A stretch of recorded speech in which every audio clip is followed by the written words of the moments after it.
Mungkin juga karena RokBar pernah pakai tagline bukan selera pasar.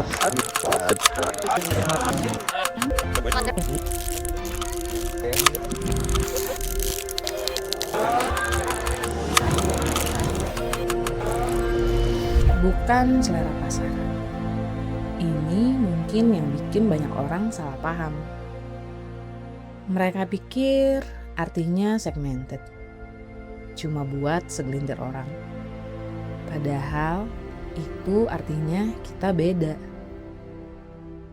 Nggak hadir buat ikut-ikutan, tapi kita hadir buat nawarin sesuatu yang fresh dengan cara kita sendiri. It's different in a good way.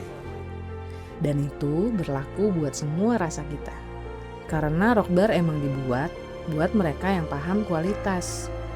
Dan kualitas yang baik selalu bisa dinikmati siapa aja yang benar-benar paham.